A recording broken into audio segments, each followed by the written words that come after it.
Bom dia a todos. Bom dia para quem me escuta aí da América. Boa tarde para quem... Opa, perdão. Volta aqui. Bom dia para quem me escuta aí da América. Boa tarde para quem me escuta da Europa. É um prazer enorme para a gente ter uma audiência aí tão diversa, não só em termos aí de nacionalidade, mas de áreas de interesses. Temos aí hoje grandes parceiros da Black Jaguar na audiência, proprietários rurais, doadores, empresários, pesquisadores e também novatos aí que não conhecem a gente ainda, mas que estão interessados em conhecer um pouco mais sobre esse tema tão importante, né? Para quem não me conhece, eu sou a Marina, eu lidero as relações institucionais da Black Jaguar aqui no Brasil e hoje eu vou dar uma rápida introdução para vocês de onde estamos, para onde vamos, né, quais são os nossos desafios. Depois a gente vai ter uma fala breve da Andrea também sobre os principais resultados desse estudo de impacto que a gente desenvolveu ao longo de 2019. Depois meu colega Dimitri, o coordenador de projeto da Black Jaguar e engenheiro florestal, vai mediar um debate com 3 membros do nosso conselho consultivo, que estão hoje aqui com a gente, a Raquel Biderman, diretora executiva do WRI Brasil, o Ingo, que é um doutor especializado, pesquisador especializado em restauração ecológica da Embrapa, né, a empresa brasileira de pesquisa agropecuária. Também teremos aqui a presença do Marcelo Brito, que é presidente da Associação Brasileira do Agronegócio. E vocês podem mandar suas perguntas a qualquer momento nessa janelinha de Q&A que fica aqui na parte de baixo da tela de vocês. E depois da fala deles, a gente vai abrir para uns 15, 20 minutos para perguntas. Vamos selecionar algumas perguntas da audiência. E as que não forem direcionadas hoje, a gente vai vai responder nos próximos dias por e-mail para vocês. E no final a gente vai ter um encerramento do nosso fundador, o Ben Volks, né? E eu queria começar também agradecendo a nossa voluntária, Heloísa Misni, que nos conectou com a Beatriz Veloso, que é quem está fazendo a nossa interpretação hoje, e fazendo ser possível esse webinar chegar a muito mais pessoas, né? A gente sabe que nem todo mundo aqui no Brasil compreende inglês e vice-versa, então ter essa interpretação é fundamental para a gente difundir esse assunto aí para outras partes do mundo também. Então, para quem é novo aqui, que não conhece a Black Jaguar, a Black Jaguar começou com Ben Volks, que é a gente brinca que é um holandês maluco, né, que há um pouco mais de 10 anos veio aqui para a Amazônia para fazer um documentário da onça preta.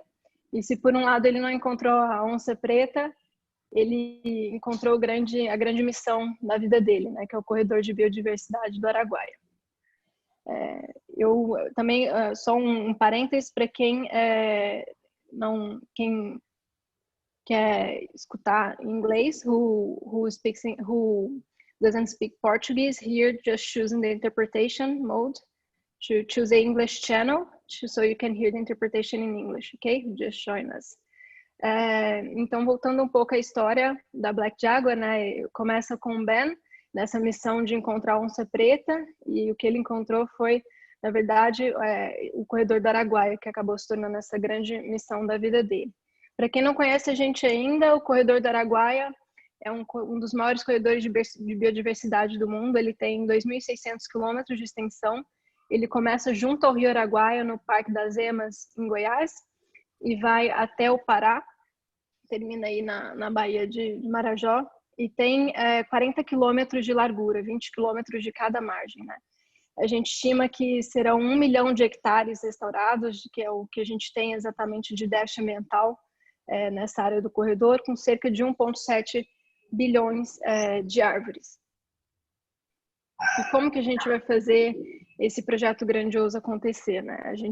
A Black Jaguar oferece apoio técnico e financeiro para que o proprietário rural possa restaurar as suas terras e cumprir a lei. Para quem não conhece da legislação brasileira, tem uma lei que chama Lei da Vegetação Nativa, que também é conhecida como Código Florestal, e ela determina que todas as propriedades privadas no Brasil precisam manter uma parte com vegetação nativa, né? E isso pode chegar até 80% da área da propriedade, como no caso do bioma amazônico. Então, o que nós fazemos? Nós oferecemos esse apoio técnico e financeiro para essas áreas que deveriam estar com vegetação nativa, mas que estão degradadas, e a gente vai conectando esses bolsões de vegetação nativa entre si, formando o que a gente chama aí de corredor de biodiversidade, né?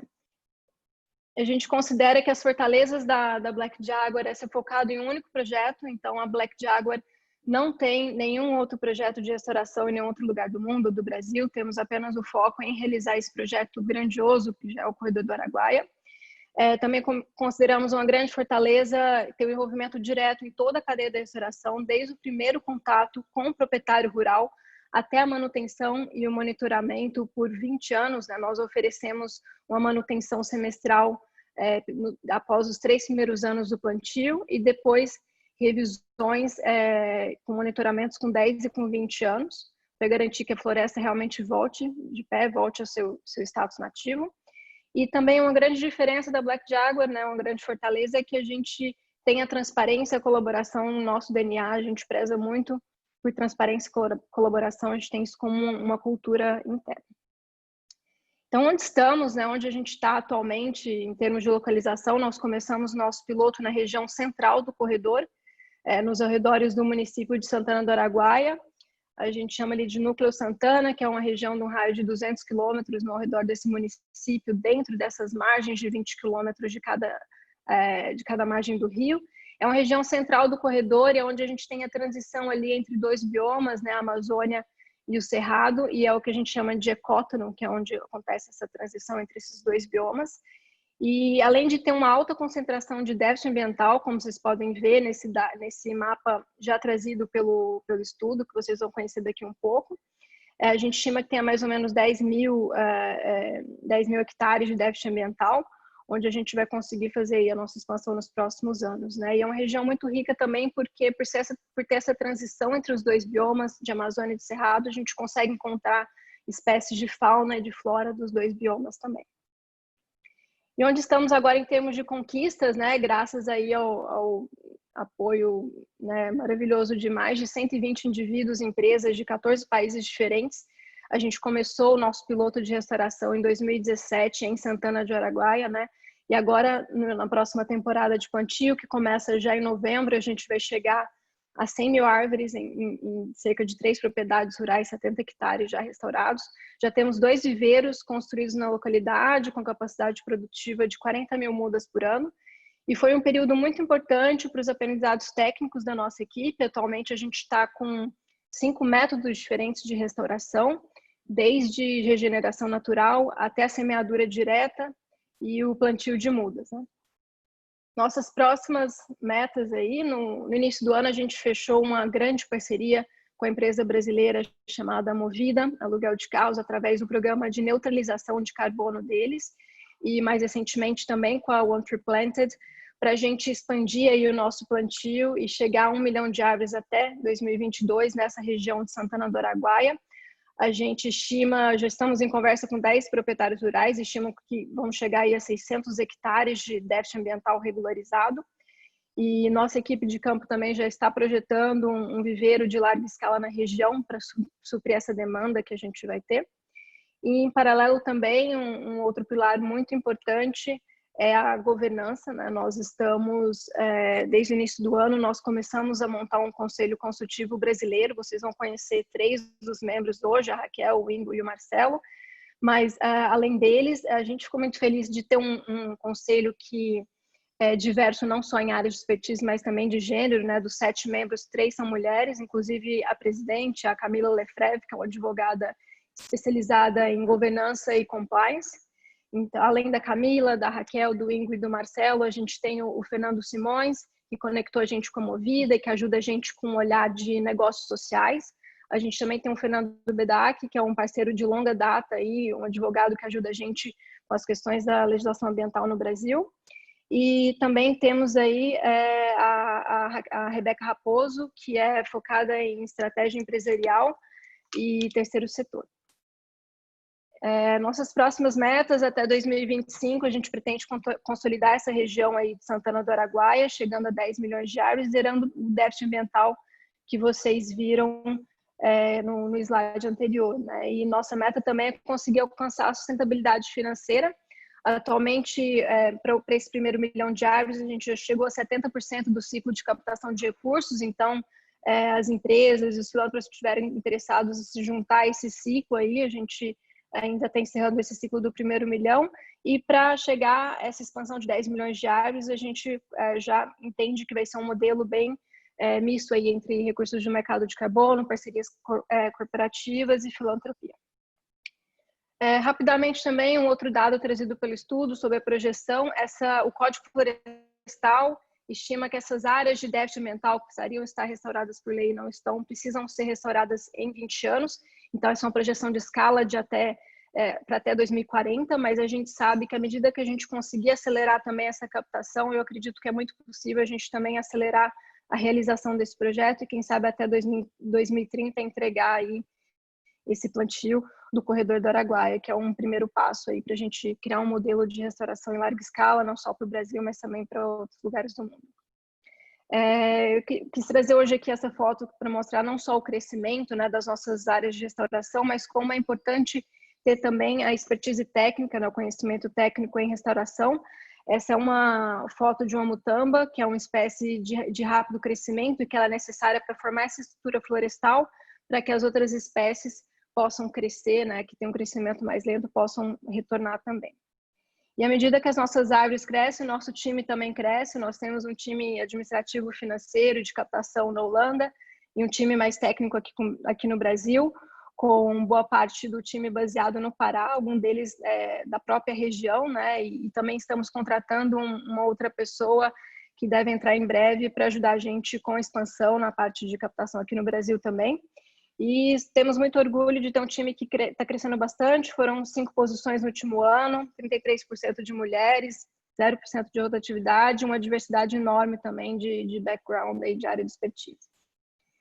E já introduzindo a nossa próxima fala, né, em 2019, como eu falei, a gente trouxe esse estudo para ajudar a gente a quantificar quanto que custa para tirar esse projeto grandioso do papel e também quais são os benefícios que ele vai trazer para a gente como humanidade, né, em termos de retorno não só econômicos, né, dos frutos da restauração no futuro, mas também os benefícios sociais e ambientais gerados, né? A restauração florestal, ela é uma atividade que tem um enorme impacto ecossistêmico, então é muito importante a gente trazer esse olhar pragmático de quantificar não só os custos de realização desse projeto, mas também os custos que esse projeto vai trazer de volta para a gente como humanidade.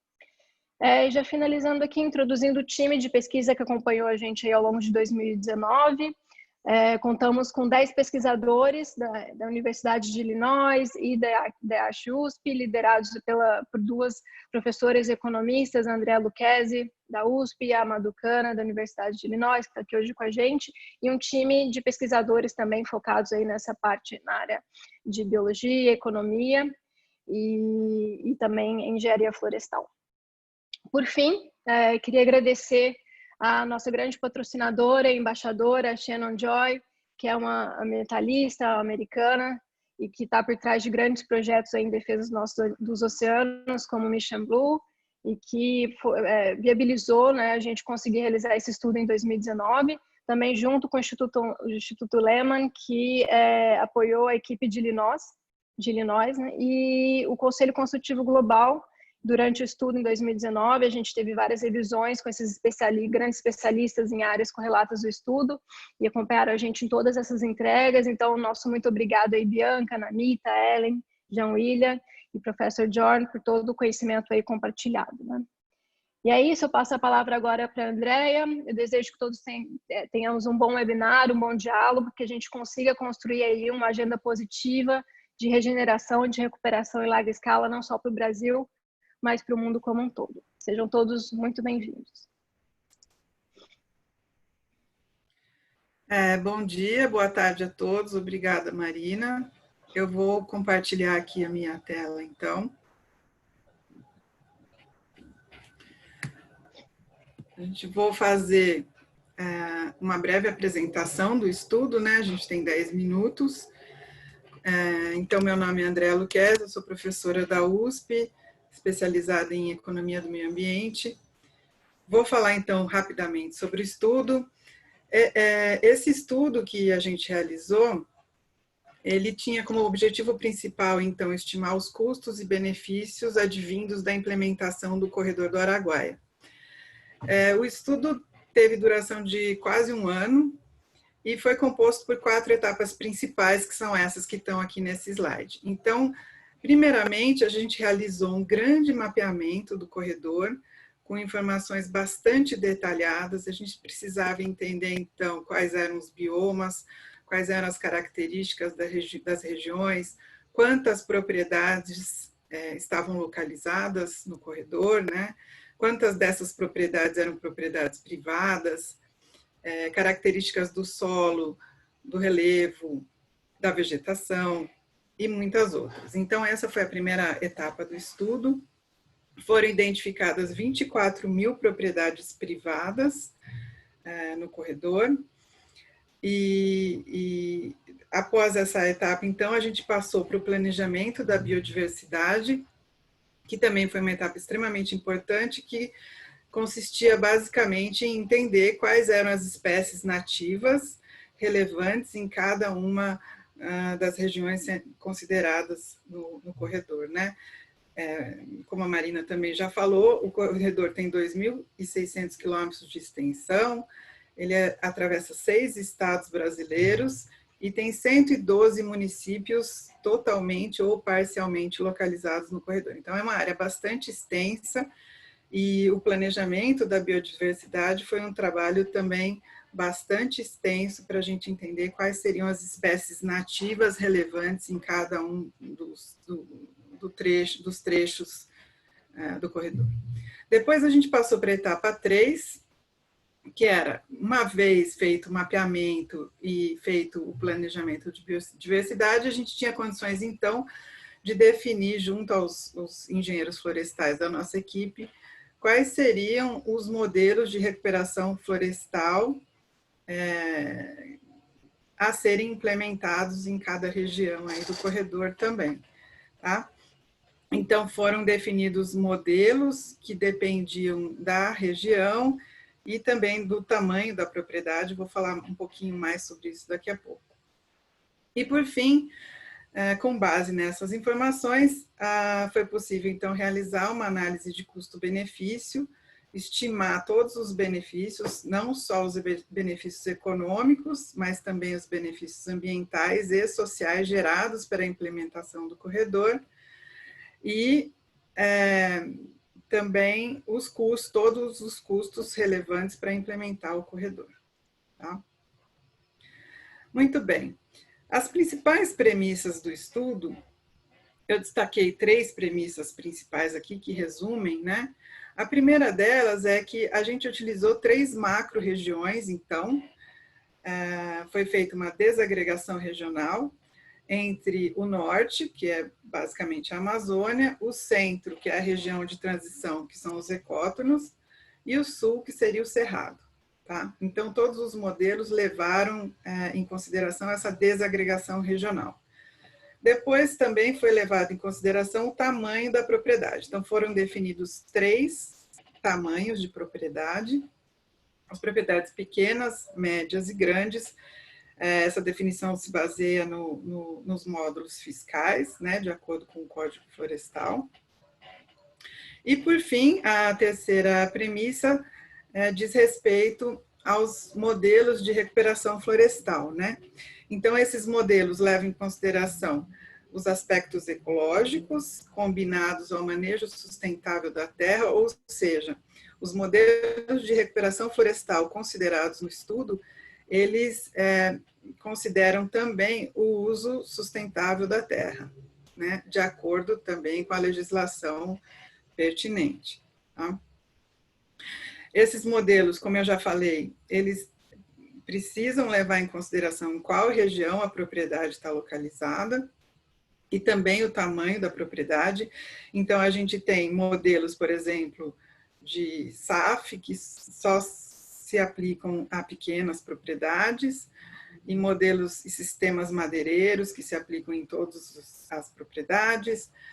E já falando do último da última premissa, então, foram considerados sistemas agroflorestais e sistemas madeireiros, são 7 diferentes sistemas agroflorestais, porque, como eu disse, depende da região, depende da vegetação, e depende do tamanho da propriedade, e foram considerados também 6 diferentes sistemas madeireiros, com combinação de, desde sistemas com 100% de árvores nativas, até combinação com árvores exóticas. Tá? Então, como a Marina também já comentou, o Código Florestal Brasileiro, ele estabelece regras para a preservação da vegetação nativa em propriedades privadas. Tá?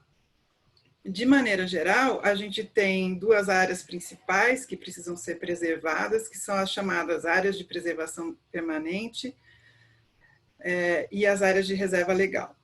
As áreas de reserva legal, de maneira simplificada, entre 20% e 80% da área da propriedade privada precisa ser, a vegetação dessa proporção precisa ser mantida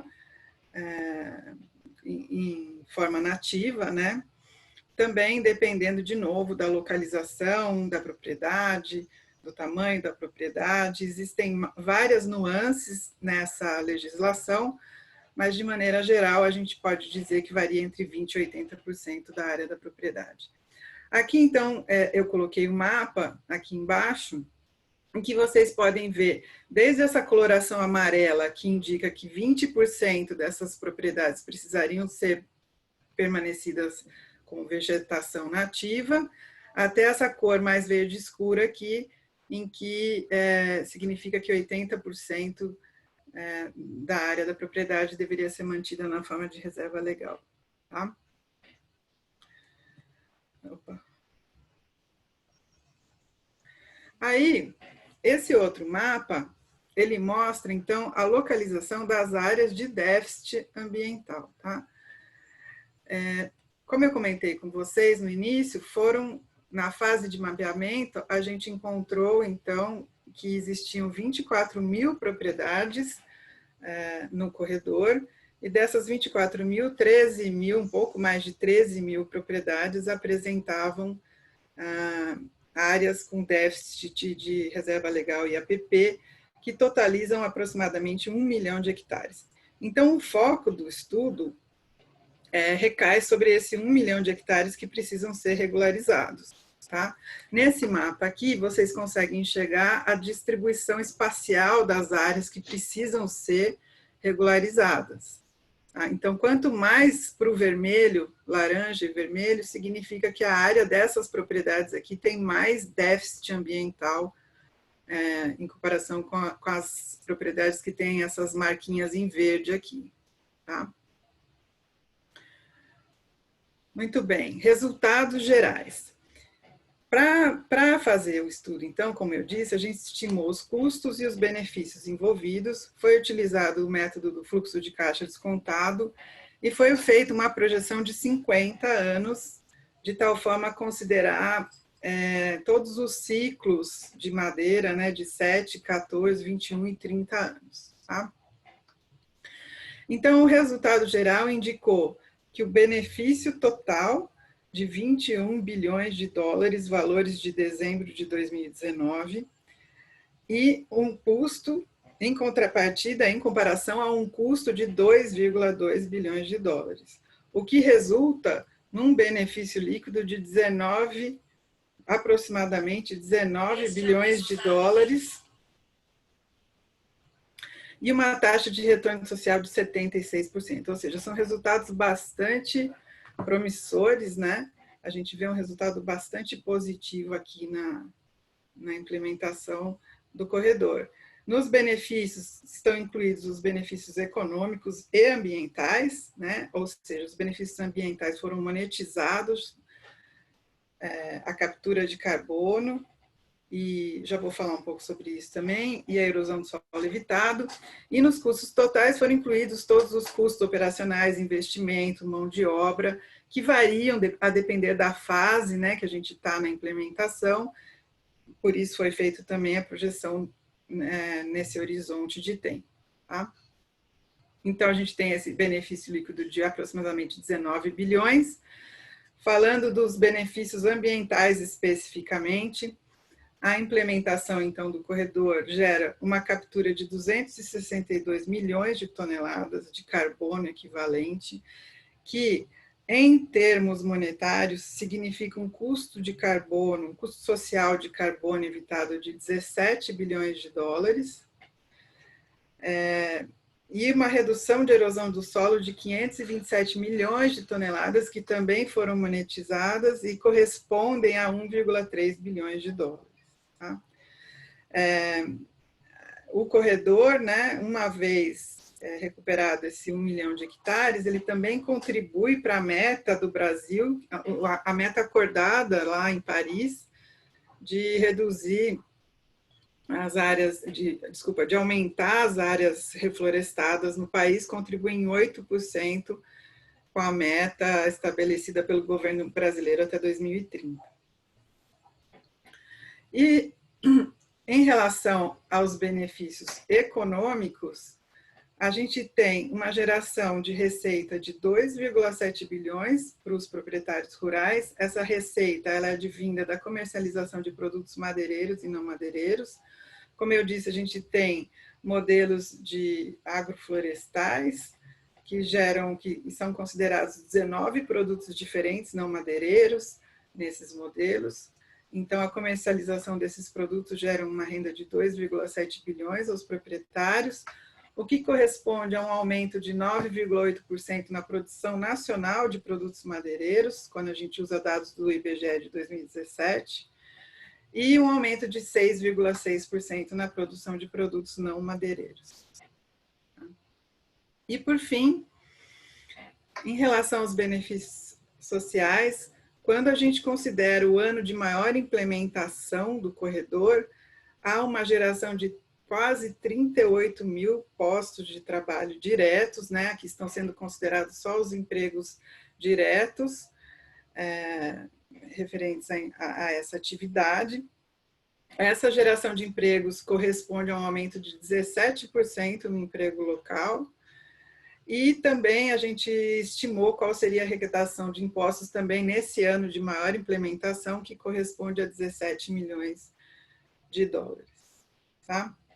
Então, a gente consegue ver que o impacto da implementação é um impacto bastante significativo, principalmente os impactos ambientais e sociais, né, não só os impactos econômicos. E, por fim, então, falando rapidamente, essas seriam as principais conclusões do estudo. E, por fim, um próximo passo, que é um impacto muito importante, que ainda não foi considerado no estudo, seria estimar o impacto sobre recursos hídricos, né? A gente sabe que o reflorestamento tem importantes impactos sobre o equilíbrio dos sistemas hídricos, mas também bastante complexo de ser modelado, né? Então, o nosso próximo passo no estudo vai se tratar de estimar esses benefícios sobre os recursos hídricos. Bom, rapidamente era isso que eu queria apresentar para vocês, fico à disposição. Obrigada pela atenção. Muito obrigado, professora Andréia. É sempre muito bom a gente ter acesso a esses dados. Acho que esses dados ajudam muito a gente no planejamento, né, dessa implantação do corredor do Araguaia. E é sempre muito bacana ver um estudo científico ser conduzido dessa forma, trazendo luz ao que precisa ser feito. Então, agradeço muito a doutora Andréia Lucchesi aqui da USP, pelos dados apresentados, pelo estudo feito. E agora eu gostaria de convidar, né, alguns membros do nosso Conselho Consultivo para a gente poder discutir um pouco e ouvir deles, né, o que eles acham dos desafios de um projeto dessa magnitude, né, que tipo de exemplo esse projeto pode trazer para outros projetos de restauração ecológica no Brasil e no mundo, e como que a gente pode trazer essa escala da restauração do Cerrado e da Amazônia nesse contexto que a gente está vivendo. Então, primeiramente, eu gostaria de chamar a Raquel Biderman, que é diretora executiva da WRI Brasil, que lidera mais de 60 profissionais na pesquisa para a sustentabilidade do clima, florestas e cidades. Então, eu gostaria muito de ouvir o que a Raquel, que é membro do nosso conselho, tem a dizer. Então, por favor, Raquel, a palavra é sua. Obrigada, Dimitri. Uma honra estar com vocês aqui. Parabéns, Marina, Ben, Andréia. Esses estudos trazem realmente um ânimo para a gente de entender quantos benefícios podem ser gerados por um esforço de larga escala como é esse do corredor do Araguaia. A gente está no momento da humanidade, do planeta, bastante desafiador, crise climática, crise de Covid, e um projeto como esse mostra a luz, mostra quanto é possível fazer coisas diferentes e fazer acontecer em larga escala. A experiência que a gente tem tido no WRI, na área de restauração florestal em larga escala, no mundo inteiro, nos tem ensinado que é importante conjugar, somar restauração com fins ecológicos e restauração com fins econômicos. A gente sabe que para alcançar as metas climáticas, as metas de biodiversidade contidas nas convenções, mas ainda permitir um futuro para as diferentes populações nas diferentes regiões mais vulneráveis, a gente precisa investir e entender como é que a gente pode fazer restauração de uma forma ganha-ganha. Há um mito de que restauração é muito caro, eu chamo de mito porque eu acho que há diferentes formas de fazer restauração que podem ser viáveis e muitas delas estão sendo demonstradas aqui por esse esforço da Black Jaguar.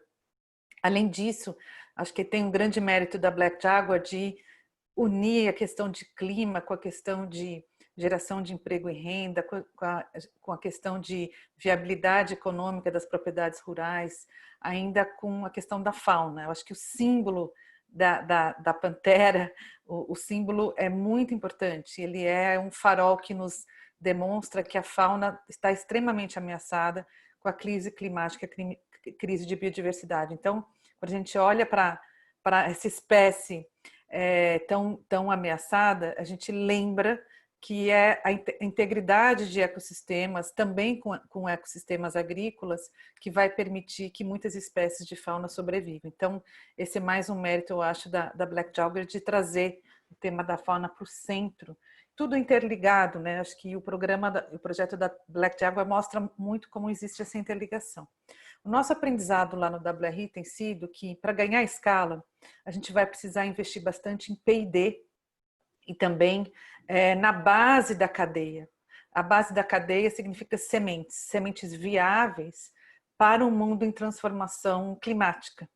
A gente sabe que muitas espécies não estão sobrevivendo aí aos incêndios ou às situações climáticas extremas. Então, a pesquisa na base, garantir que as sementes sejam de boa qualidade, bem selecionadas, é uma das questões que tem preocupado bastante a nós do WRI. Nós temos trabalhado com vários parceiros nesse sentido. Outro tema importante é juntar esforços com outras iniciativas de restauração em larga escala. Então, no Brasil, a gente tem vamos dizer, acho que o privilégio de ter uma comunidade muito ativa nesse setor. Trago alguns exemplos, né? Na Mata Atlântica tem o Pacto pela Restauração da Mata Atlântica, que existe há mais de 10 anos, com cerca de 200 ou mais entidades trabalhando e aprendendo e compartilhando conhecimentos, mostrando que é viável, e há regiões da Mata Atlântica que estão sendo restauradas. Mais recente foi criada a Aliança pela Restauração da Amazônia. Existe dentro da coalizão Brasil, Clima, Floresta e Agricultura também essa visão de que restauração de larga escala é fundamental para a gente resolver os desafios climáticos e de segurança alimentar e hídrica. E lá na coalizão criou-se um grupo hoje que está trabalhando muito no tema de P&D. E outros exemplos existem dentro do setor privado. O Brasil tem um acúmulo muito grande de silvicultura, conhecimento das grandes empresas e nas universidades. Ali a gente tem conhecimento que pode ser compartilhado nesse esforço do Araguaia. E também os estudos econômicos. E vou caminhando para o final do meu primeiro comentário, e gostei muito do estudo da Andréia, porque ela confirma nesse estudo o que a gente vem aprendendo em outros estudos no mundo inteiro, pelo WRI, mas também em parceria com a IUCN, em parceria com outras instituições, como Conservação Internacional, The Nature Conservancy. A gente vê que é possível fazer restauração, que ela traz retorno econômico. Os modelos florestais e agroflorestais que nós temos estudado no WRI através do projeto Verena, em várias propriedades de todo o Brasil, demonstram que é possível ganhar dinheiro quando a gente investe na recuperação de área degradada para produzir alimento, produzir bens madeireiros e não madeireiros. Então, isso também está confirmado no estudo da Andréia. Eu paro por aqui para depois deixar para os debates e complementar. Muito obrigada. Muito obrigado, Raquel, pelas muito valiosas considerações. É sempre muito bom ouvir a experiência falar, né, no sentido do tamanho que a experiência do WDRI representa para a restauração ecológica aqui no Brasil, né? E agora eu gostaria de chamar para falar aqui com a gente o pesquisador da Embrapa Agro Silvio Pastoril, doutor em conservação de ecossistemas florestais, Ingo Eisenhagen. O Ingo conduz importantes projetos no âmbito da restauração de ecossistemas, na adequação ambiental, dentro da empresa brasileira de estudos agropecuários, né? Então a Embrapa. Então eu gostaria muito de ouvir você falar, Ingo, sobre esses desafios, sobre, enfim, os pontos que eu também pontuei para a Raquel, e é muito importante aí que a gente te ouvir nesse momento também. O Ingo também faz parte aí do nosso conselho consultivo. Joia. Obrigado, Dmítrio. Olá a todos. Obrigado, Marina. É uma satisfação muito grande de participar aqui dessa reunião e fazer parte desse conselho, né? Tudo começou com um encontro lá no ano passado, né, com a Jo e o Ben lá na Alemanha, né, num evento que nós participamos juntos. E é muito bacana perceber que a Black Jaguar está trabalhando seriamente nesse projeto ao compor um conselho tão bacana como esse, né, com vários setores representados e trazendo a pesquisa para dentro desse trabalho, porque como a Raquel comentou, e facilitou muito o meu trabalho vir depois da Raquel, porque ela já trouxe vários dos pontos interessantes aí que eu já ia comentar entre os desafios e as oportunidades, né, e os caminhos que o projeto precisa seguir, né. Acho que também é bom lembrar, eu notei aqui que simbolicamente, não sei se isso foi proposital ou não, esse nosso encontro está acontecendo entre o Dia da Amazônia, que foi comemorado dia 5 passado, e o Dia do Cerrado, que será nessa próxima sexta-feira, né? Então, assim, simbolicamente é uma data muito bacana para ilustrar a importância desse projeto. E falando como Embrapa, né, acho que, assim, é importante comentar também que nós da Embrapa temos uma capilaridade relativamente boa no cenário rural brasileiro. A gente consegue dialogar com o proprietário rural, com as instituições de pesquisa, com a iniciativa privada, né? E com as organizações não governamentais também, especialmente nessa agenda de restauração e de conservação. E falando, então, como Embrapa, eu devo dizer a vocês que o projeto todo, ele, como eu já falei, está sendo construído, já começou, na verdade, de uma forma bastante objetiva e séria, tanto nos termos de planejamento, basta ver o trabalho aí que a professora Andréia trouxe para nós, né, como também na execução em campo. E eu reforço aqui a capacidade técnica que o Dmítrio e a equipe têm, né? O Dmítrio a gente já se conhece há um tempinho aí nas redes aí de restauração, né? E assim, eu trouxe aqui rapidamente um pouco, né, dessa provocação que Marina nos trouxe, né, nesse encontro, de ilustrar um pouco dos desafios e dos caminhos que o projeto precisa seguir, né? Entre os desafios, já ficou bem claro nas falas da Marina e da professora Andréia, estão a questão própria da localização desse projeto, da amplitude geográfica dele. Então, nós temos uma variação de paisagens muito grande, desde o Cerrado, áreas de transição e Amazônia. E quando a gente fala em Cerrado, não é só uma coisa, né, Dmítrio? Quando a gente vai em campo, você tem o Cerrado senso estrito, você tem os campos cerrados. Então, trabalhar nesse cenário traz um desafio muito grande na escolha das espécies que a gente usa para esses projetos, né? Então, aí já está um grande desafio, porque a gente, embora hoje já tenha mais conhecimento do que tinha há 10 anos atrás sobre restauração no Brasil, ainda temos muita coisa a pesquisar. Então, esse trabalho já está tendo esse grande desafio, né? Outra é a questão temporal também. Quando a gente fala de restauração, a gente não tem uma resposta de um ano para o outro e nem sequer em 5 anos, né? Estamos falando de uma escala temporal muito maior. E isso também vai ser um grande desafio, embora com as melhores adoções, a adoção das melhores tecnologias, das tecnologias e técnicas mais atuais, a a gente consiga avançar um pouco mais rápido. E aí a importância dessa atualização técnica que o projeto tem buscado, né? Então, a gente tem esse viés mais ambiental e tem o viés social também, que também no projeto, no trabalho da professora Andréa ficou bem claro, nós temos uma diversidade muito grande de perfis de proprietários rurais também, né? Então, a gente tem desde os pequenos, médios e grandes, você tem rendas diferentes, você tem perfis de atividades diferentes, lavoura, pecuária, enfim, e tecnologias, níveis tecnológicos diferentes também entre esses proprietários rurais, né? Além desses dois grandes polos, né, o desafio ambiental e o desafio social, você tem o desafio técnico mesmo por trás disso, que são achar mão de obra qualificada, né, para trabalhar com restauração. A gente não tem uma mão de obra vasta para trabalhar com restauração, e aí nós estamos falando desde a parte de coletores de sementes, viveristas, pessoas que implantam os projetos e especialmente também as pessoas que fazem a manutenção desses projetos. Não adianta simplesmente, embora a iniciativa seja louvável, né, isso está planejado no projeto, né, de plantar e restaurar largas áreas, a gente precisa manter essas áreas. E o Dmítrio sabe muito bem que a gente tem vários problemas em campo, né? Essa época, por exemplo, aqui no Mato Grosso, sul do Pará, hoje mesmo estou aqui, amanheci com a área toda esfumaçada aqui em Sinop, no Mato Grosso, por conta das queimadas dessa época do ano. Infelizmente, ainda é uma realidade bastante presente e isso é uma ameaça, né? Bastante presente, é um desafio vencer essa questão. A questão do controle das gramíneas invasoras, então, vários detalhes técnicos aí que as equipes em campo vão ter que lidar. E a questão, como a Raquel bem colocou, da qualidade das sementes que a gente usa para esses projetos dessa natureza. A gente não pode perder tempo, né, e não pode gastar dinheiro comprando sementes, adquirindo sementes ou mudas que não vão ser viáveis em campo. E, mais uma vez, aí a importância da pesquisa científica, do desenvolvimento tecnológico dessas técnicas, né?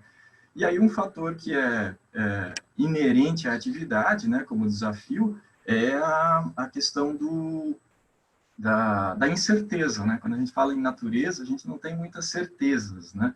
Então, os grandes caminhos para concluir a fala para isso são continuar fazendo essa atualização técnica, né, que a equipe de campo tem feito, né, escolhendo as melhores técnicas, por exemplo, a semeadura direta mecanizada, que eu sei que já está sendo utilizada, né, e é uma técnica bastante promissora, já vem demonstrando isso há bastante tempo. O rigor no acompanhamento dessas áreas, não simplesmente plantar, mas monitorá-las para aprender e retroalimentar os modelos de restauração, né? A facilidade que a gente tem, entre aspas, de trabalhar num ambiente não tão degradado quanto as regiões sul e sudeste, então a gente poder utilizar o potencial de regeneração natural nessas áreas também é um caminho bastante interessante. Ajudar na diversificação da renda dos proprietários rurais, então convencer os proprietários rurais de que ter reserva legal e ter áreas de preservação permanente não é um gasto, é um investimento, não só em termos de complementação de renda efetiva mesmo, né? Principalmente quando a gente fala em reserva legal, mas na economia que eles vão ter ao conservar essas áreas e manter os serviços ambientais funcionando ali na região, né? Em termos de polinização, em termos de controle da erosão, como a professora mostrou, a questão do carbono, a questão da preservação dos recursos hídricos. Então, um dos caminhos principais é essa mobilização também e o convencimento dos proprietários e mostrá-los que também é importante cuidar daquelas áreas que eles já abriram, né? Não adianta só a gente restaurar as APPs e reservas legais se eles adotarem ainda técnicas inadequadas, né? Do ponto de vista agropecuário. Eu tenho certeza que o colega Marcelo vai falar um pouco sobre isso aí na fala. Então, basicamente é isso, fico à disposição e agradeço mais uma vez o convite para compartilhar aí ideias e trocar ideias com vocês. Muito obrigado pelas colocações, Ingo, sempre muito pertinentes. É sempre bom ouvir alguém que entende tanto assim da área da restauração, né? Um pesquisador já de muito tempo aí da área, né? E muito obrigado pelas colocações. Eu acho que uma coisa que você falou que é muito importante é que a gente vai monitorando as áreas de restauração e a gente vai aprendendo com elas. Então, uma coisa que eu gosto de falar muito com o nosso coordenador de campo, né, o Carlos Eduardo, é que todo ano a gente faz a restauração um pouquinho diferente do ano anterior, porque a gente acabou aprendendo alguma coisa sempre. Então, isso é realmente muito bacana de frisar. Bom, eu gostaria de chamar agora o Marcelo Brito, ele que é presidente da Associação Brasileira do Agronegócio, com mais aí de 30 anos de experiência no setor, é um grande entusiasta do desenvolvimento sustentável, e o Marcelo também é co-facilitador da Coalizão Brasil Clima, Florestas e Agricultura. É com você, Marcelo. Gostaríamos muito de ouvir essas colocações.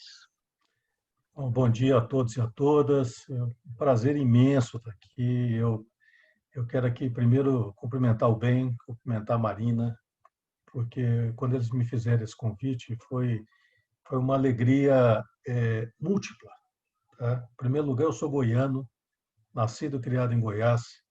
Passei dias e dias de minha vida às margens do Rio Araguaia. Então, eu conheço muito bem aquela região. Depois fui trabalhar no agronegócio, né?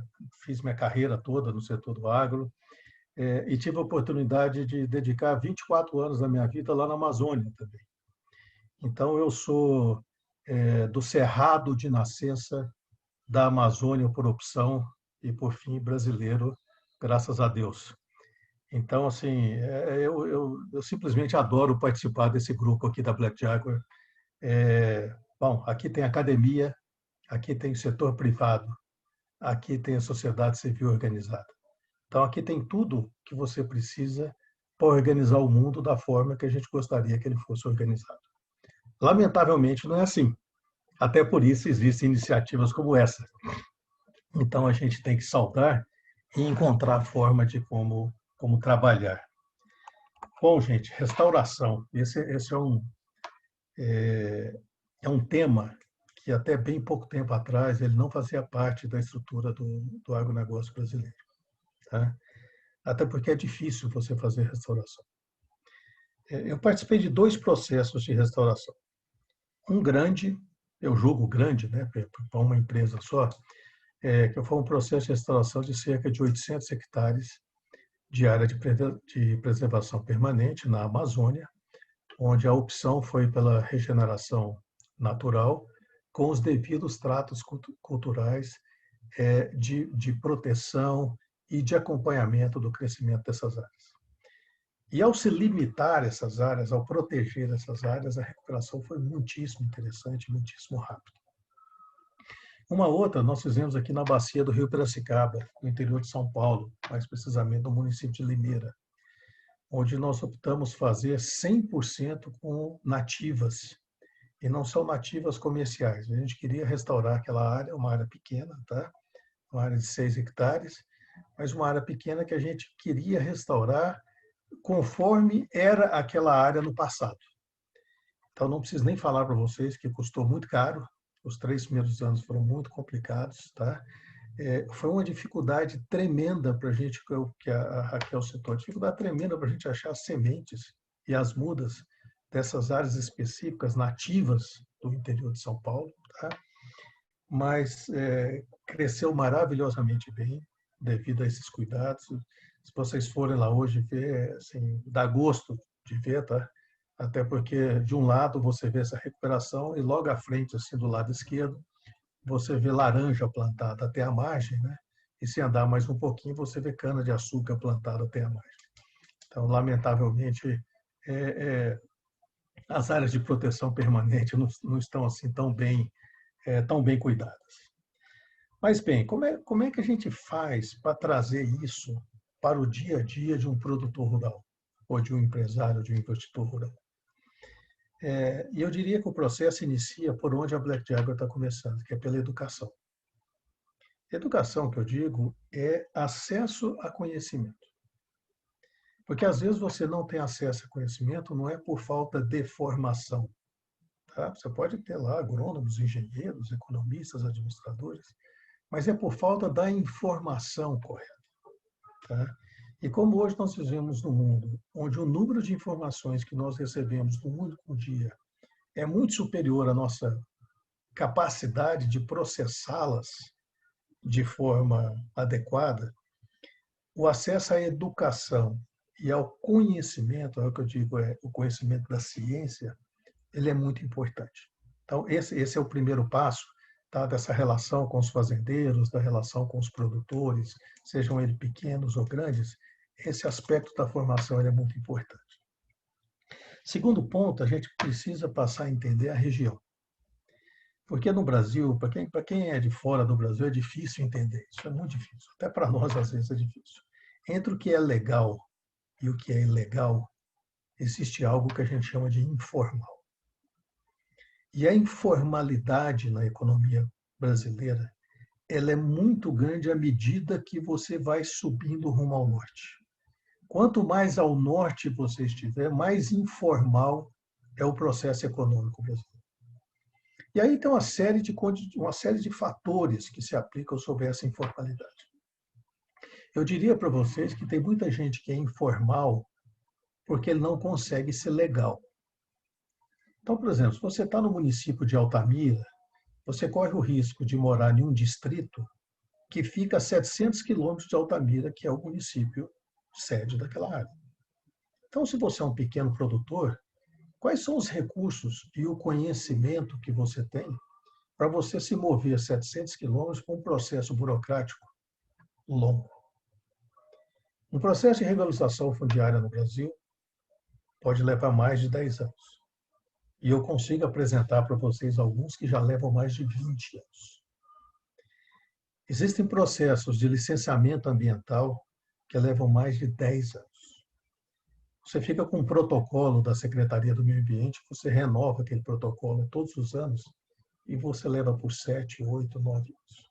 Então, às vezes, a informalidade existe por falta de condições de você se tornar legal na estrutura burocrática brasileira. À medida que o setor privado, que a sociedade brasileira evoluiu no passar dos anos, lamentavelmente o serviço público brasileiro não evoluiu. E hoje eu falo com muita tristeza que a principal dificuldade que nós temos, a principal barreira que nós temos para o desenvolvimento brasileiro hoje é o setor público brasileiro. Tá? É a maior barreira que nós temos ao nosso desenvolvimento. Nessa sequência, ou seja, educação, conhecimento, legalidade, nós precisamos mostrar a esse pessoal benefícios tangíveis. Tá? Quais são os benefícios tangíveis desse processo? Então, e não é só o benefício tangível comercial direto, mas o benefício tangível, por exemplo, ao ter o seu plantio ao lado de uma grande área de reserva, você provavelmente terá muito mais insetos, você terá muito mais aves, e você terá muito mais predadores das aves, e você consegue refazer o ciclo da biodiversidade. E esse ciclo da biodiversidade, ele tem impacto direto no controle biológico de pragas e doenças. Quem já fez esse tipo de experiência consegue provar a diminuição forte na utilização de defensivos químicos quando você tem uma grande área florestal cercando a sua área de produção. Então, entre o controle de flora, de fauna, aliado aos benefícios tangíveis de uma restauração florestal, eu acho aqui que nós temos um grande início, nós temos muito trabalho pela frente, mas eu acho que, apesar de todas as dificuldades que passamos hoje no Brasil, o momento nunca foi tão favorável para a construção de um modelo de união da sociedade em prol de uma construção do presente que nos leve a um futuro muito mais são e favorável. Obrigado, pessoal. Muito obrigado, Marcelo, pelas excelentes colocações. Como eu também disse para o Ingo e para a Raquel, a gente tem pessoas muito qualificadas no nosso conselho, né, com muita experiência. Então, acho que isso enriquece muito o nosso debate, né? Isso traz para a gente a certeza de que a gente consegue realizar esse projeto, né?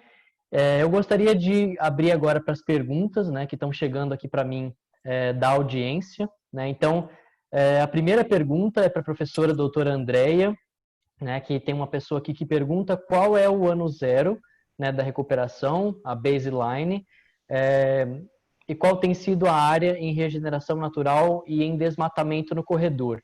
Acho que a segunda questão, ela se refere mais à evolução do desmatamento, enfim, dos anos 80 para cá, que é mais ou menos o que o estudo pega também, mas sinta-se livre, Andreia, para responder aí da forma como você achar melhor. Tá, o ano zero é o ano de 2019, né? E a proporção de regeneração natural que foi estimada no corredor, inicialmente a proporção é de 8%, porque se refere à área de APP, mas nos anos iniciais isso, né? Mas à medida que vai sendo implementado o corredor, essa proporção vai crescendo, porque, por exemplo, tem os sistemas madeireiros que foram previstos a serem implementados nas propriedades, né? Eles têm um ciclo, vamos dizer. Então, são projetados as espécies que têm crescimento rápido, moderado e lento, o que significa que elas serão cortadas entre 7 e 30 anos, aproximadamente. Uma vez que essas madeiras foram cortadas, a gente não prevê um novo ciclo de corte. O que é previsto é que elas serão substituídas por uma regeneração natural, de tal forma que toda a região, ao final do horizonte de projeção, seja a regeneração se dê de forma natural, tá? Com exceção dos sistemas agroflorestais. Tá respondido, Dmítrio? Acho que sim, ele só perguntou a pessoa também aqui sobre a evolução do desmatamento, né? Então, acho que... pode responder, Andréia. Não, a evolução do desmatamento, a gente fez uma projeção desde a década de 80 até agora, né? Mas essa projeção, ela não... quer dizer, na verdade, até o ano passado. Mas a projeção, a gente não fez projeção de desmatamento para frente, né? Então, a gente trabalha com o desmatamento que a gente tem hoje no corredor, que foi, como eu disse, na verdade, não é o desmatamento exatamente, mas a gente trabalha com o que o Código Florestal estabelece que as propriedades têm que ter como vegetação nativa, que é em torno de 1 milhão de hectares, tá? Então, esse 1 milhão não é o desmatamento, mas sim o déficit de APP, de reserva legal, que o Código Florestal diz que as propriedades têm que ter. Tá? Então, eu não teria um número, a gente não fez uma projeção de desmatamento, tá? A gente está trabalhando com o número que tem hoje lá de déficit de vegetação nativa. Sim, e só complementando um pouco o que a doutora Andréia falou, a região, principalmente a região onde a gente está trabalhando agora, ela tem um histórico de desmatamento mais antigo, né? Não são áreas que estão sendo desmatadas nesse momento, por exemplo, né? São áreas que foram desmatadas ali entre o meio e o final da década de 80, né? Então ali a região de Santana do Araguaia. Então são regiões que pertencem ao que a gente chama de arco do desmatamento, mas foi o começo do arco do desmatamento ali, principalmente ali no sudeste do Pará, né? Bom, a próxima questão, acho que também seria para a professora Andréia. Na estimativa de potencial de retorno econômico com a produção de recursos madeireiros, como se deu a consideração dos custos de colheita florestal, assim como a criação de uma cadeia de comercialização local?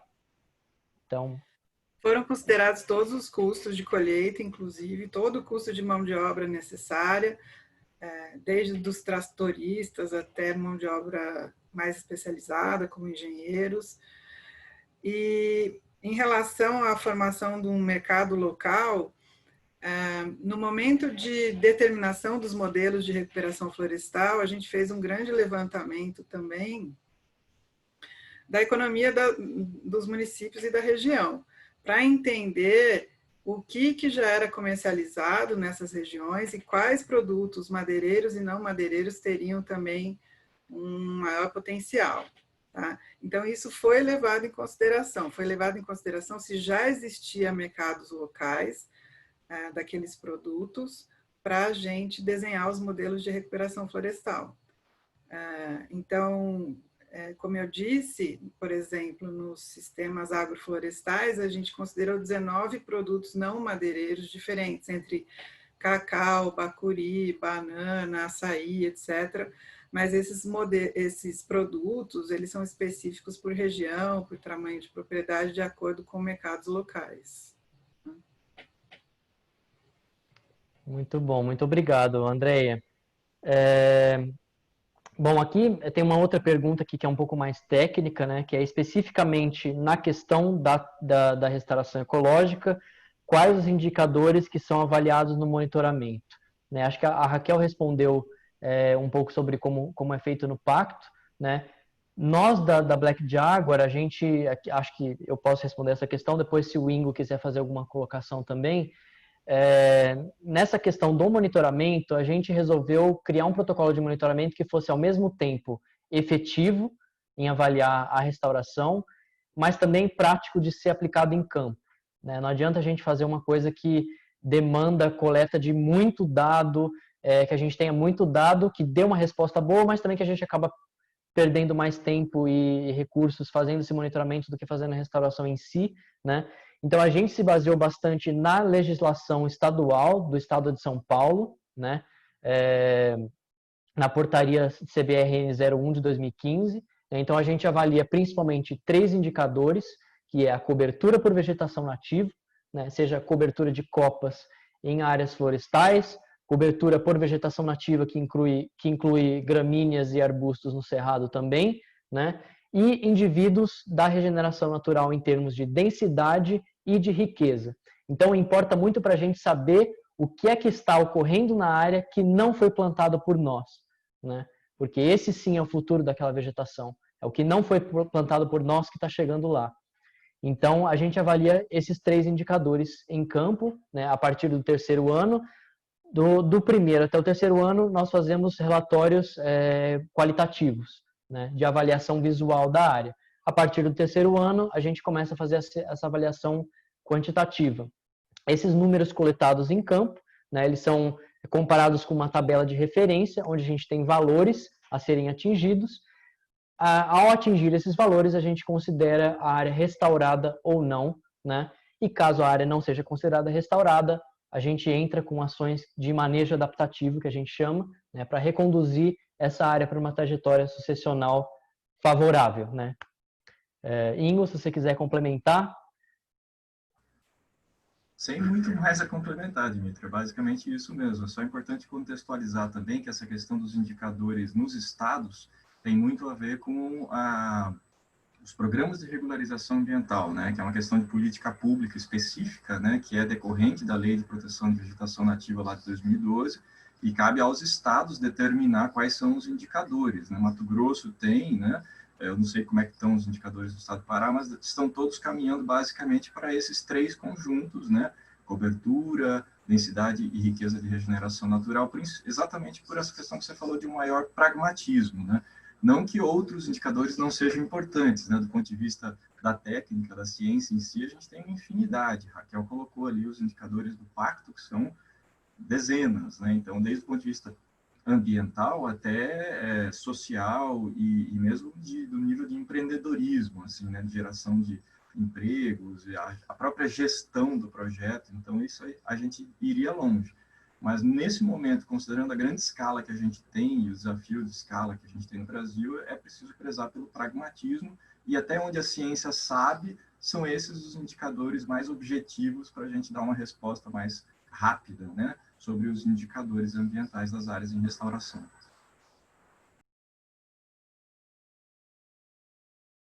Muito obrigado, Ingo, muito obrigado pelas suas colocações. E aqui a gente tem uma última pergunta, que ela também é bastante técnica, mas depois eu queria também fazer uma pergunta para o Marcelo, bem rapidinho, para a gente já finalizando, que o nosso tempo está acabando. Perguntaram aqui como que a gente avalia a possibilidade do uso de bombas de sementes, né, que seria a mistura de argila com alguns compostos, com as sementes para meio que bombardear uma área, né? Então, assim, do ponto de vista da fundação, a gente não utiliza essa técnica, né? A gente faz a semeadura direta, seja a lanço ou por maquinário mesmo, a gente não lança ela por avião. Até agora, nenhuma das nossas áreas é tão remota assim, né? E para a técnica de semeadura direta em si, a gente precisa ter um preparo do solo bastante adequado, digamos assim, né? Então, se a gente simplesmente lançar sementes na área, é muito provável que das duas ou essas sementes não vão germinar de forma adequada, ou se germinarem, pode ser que não se estabeleçam, né? ou as plantas não cresçam, enfim, vira o que a gente chama de bonsai em campo, né? Então, a gente não está usando essa técnica. Eu sei de projetos na África que usam essa técnica, né, principalmente ali na região do Quênia, mas, por enquanto, a gente não tem utilizado essa técnica. Eu não sei se o Ingo quer comentar alguma coisa, se ele sabe de alguma iniciativa no Brasil. Acho que não, então eu queria fazer uma última pergunta agora para o Marcelo, né? A gente tem visto muito o agronegócio ser responsabilizado, né, pelas questões ambientais que estão acontecendo no Brasil, mas a gente sabe também que existem vários tipos de agronegócio, né, no Brasil. Um agronegócio que é de vanguarda, que é voltado para o século XXI, e um outro que ainda não entendeu o tamanho da oportunidade que tem diante de si, né, de ser o grande protagonista dessa nova economia, desse novo mundo que está se avizinhando aí da gente. Então, gostaria que você comentasse um pouco, Marcelo, em cima disso, que eu acho que é um debate que está muito premente, né? A gente não quer enxergar o proprietário rural como vilão da história, a gente acha que ele é o nosso aliado na conservação desses ecossistemas, desses remanescentes. Eu queria ouvir um pouco você falar sobre isso. Eu te agradeço pela pergunta, Dimitri. É interessante e importante isso, tá? Em primeiro lugar, existem diversos agros no Brasil e é preciso que as pessoas entendam que nós temos 5,3 milhões de propriedades rurais no país e 85% delas têm menos de 100 hectares. Então, majoritariamente, o agronegócio brasileiro é composto por pequenas propriedades rurais. Pode ser que 100 hectares não seja grande, não seja pequena na Bélgica, mas é uma área pequena no Brasil. Tá? Então, aqui nós temos de tudo, do pequeno, do grande, do médio. Cerca de 25% da cobertura vegetal brasileira se encontra dentro das propriedades privadas. Esse é um número que não existe em nenhum país do mundo. Tá? Nenhum país do mundo, o setor privado tem tanta área protegida como aqui no Brasil, por conta das suas regras de reserva legal, APP e etc. Quando a gente olha a questão agora do desmatamento, das queimadas, etc., a gente precisa fazer uma avaliação, porque quando a tecnologia vem para o bem, ela vem para o conhecimento também. Então, por exemplo, eu fico lendo as matérias publicadas internacionalmente, falando assim do grande impacto da soja no desmatamento da Amazônia. Bom, menos de 3% da soja, 3% da soja brasileira vem da Amazônia. Então, como é que a gente pode escrever matérias mostrando do impacto da soja no desmatamento da Amazônia? Isso não é uma realidade. Agora, o que é realidade é o processo de grilagem de terra, que é um processo patrimonialista. Infelizmente, os brasileiros ainda não entenderam que roubar terra é a mesma coisa que roubar a Petrobras. Tá? É a mesma coisa que roubar a Eletrobras. É um processo de corrupção e é um processo de extração de patrimônio público. E qual que é o processo que se dá? Qual que é o processo patrimonialista nocivo que se dá hoje na Amazônia brasileira?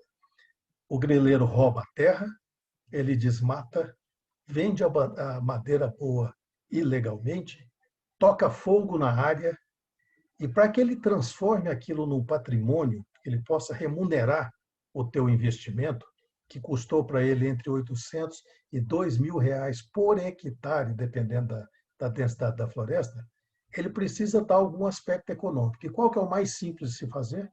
Jogar qualquer semente de gramíneas lá em cima e colocar gado. E aí, às vezes, a gente fala, a pecuária brasileira é muito pouco intensiva, muito pouco moderna, porque tem menos de um boi por hectare. Ela tem menos de um boi por hectare, porque nós temos uma área imensa de pecuária no Brasil, que o boi existe não por ser um investimento pecuário, mas por ser um investimento criminal travestido de aspecto agropecuário. Mas não, nada mais do que um processo criminal de roubo de terra pública, ou seja, um processo patrimonialista e não na preocupação da produção. Então, que bom que a gente tem todos os satélites hoje, todos os estudos que conseguem provar. Tem uma parcela ruim? Tem sim, mas é a minoria. a majoritária maioria da produção agrícola brasileira se encontra conforme e com uma carga de carbono por conta das reservas legais e das APPs muito maior do que nossos concorrentes diretos nos mesmos produtos. Muito obrigado, Marcelo, pelas colocações. Só para a gente finalizar, que o nosso tempo está quase estourando, a Raquel gostaria de fazer uma colocação sobre isso também. Então, Raquel, a palavra é sua. É reforçar esse ponto importantíssimo que o Marcelo traz, da ilegalidade. A grande maioria do agronegócio brasileiro é absolutamente irresponsável, é séria e investe, põe a mão no bolso para fazer a boa agricultura. A gente tem uma minoria que está ligada ao crime. Então, empoderar e fortalecer as instituições no Brasil para poder criminalizar quem está fazendo errado é fundamental. A imagem do Brasil está manchada por essa minoria criminosa, que está ligada, inclusive, com outros crimes grandes que acontecem na Amazônia, ligados ao garimpo, ligados ao narcotráfico. Então, a gente precisa pôr luz nisso, mostrar que há inúmeras, centenas de iniciativas muito sérias do agronegócio no Brasil e que elas é que vão ajudar a abastecer o planeta de alimentos. Então, é fundamental separar as coisas no Brasil. Obrigada. Muito obrigado, Raquel.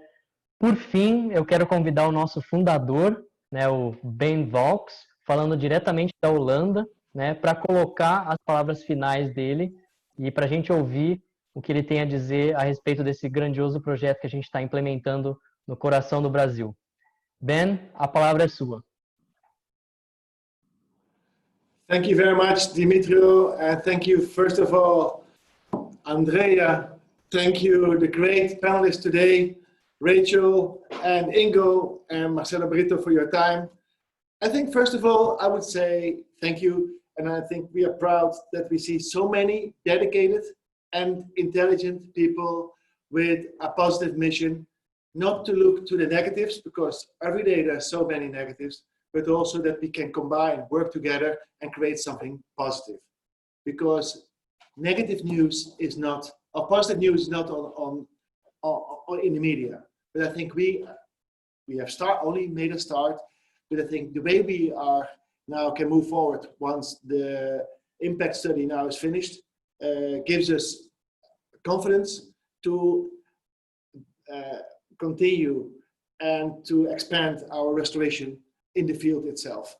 But before I go on, I would like to thank our dear sponsor partners, our ladies who have made it possible, Shannon Joy, who has been super important to make the impact study possible, together with the Illinois Center of Brazilian Studies.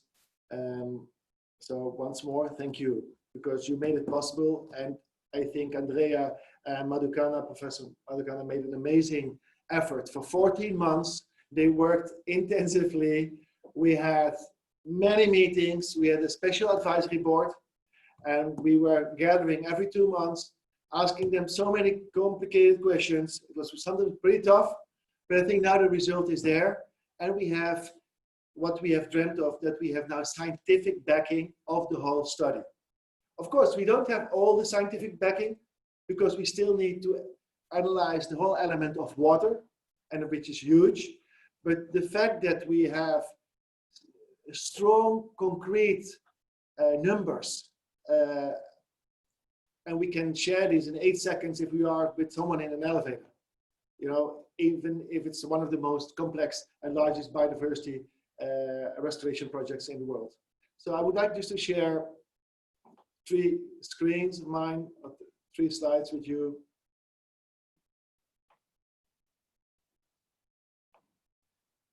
So I would like to highlight just a few of the big numbers which came out of the study. One, of course, is the benefit of the whole restoration work for the agribusiness. And I think the $2.2 billion is a very concrete and high number. And this is without the calculation of the impact of water.